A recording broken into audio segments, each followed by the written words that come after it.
All right, good morning, everyone. My name is Spencer Andreas with Incident Management Team 5 with your operational report for the morning of Saturday, May 21st.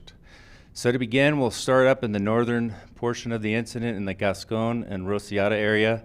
Everything throughout most of the upper portion looked great yesterday. We did have a little bit of heat around some structures, but for the remainder of the eastern side of the fire looked really good. We actually were fortunate enough, we had a really small window yesterday to get air attack up. With the winds over the last few days, it's been really tough for air assets to get up. So thankfully they got a good look at the whole eastern side of the fire and everything looked good. We did have a few islands, and what an island is an unburnt pocket of fuel that torched off yesterday afternoon, so there was some cause for concern.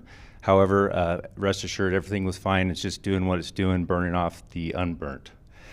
So coming down to the south, everything's looking great up into the branch break into branch 13.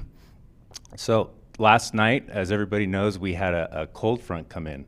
So what that did is it switched our winds. So the last few days, our winds have been coming out of the west. Last night, they came out of the north and then to the east. So what that did for us wasn't the best, is we've got a couple fingers of pockets of fire. So the first one is in the Ruidoso Ridge area. So that came out, we anticipated it with a strong easterly this late last night, early this morning. However, it is still within our primary containment line.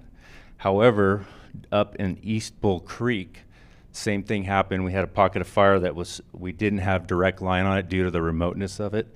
And we actually got a couple spot fires outside the 203 road. So crews, I can assure you, are engaged this morning, working on these fires right now.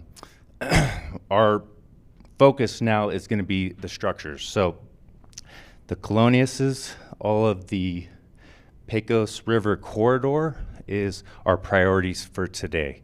So we have units all throughout the area doing structure defense, structure prep primarily at this point, in anticipation of tonight. So tonight we're going to see a very similar cold front system come in with that easterly push. So we're hopeful we're going to get some air assets up to support the boots on the ground today, but a lot of emphasis is going to be on this western portion of the incident. We've actually brought over several pieces of equipment from the east side of the fire to come over and support the operations over here. Moving to the north, above Bull Creek, or excuse me, Bull Canyon, up in the wilderness. Again, we're still keeping a very close, watchful eye. We have crews inserted into the area, evaluating plans that we're hopeful to start implementing in the next few days. So with that, thank you for listening.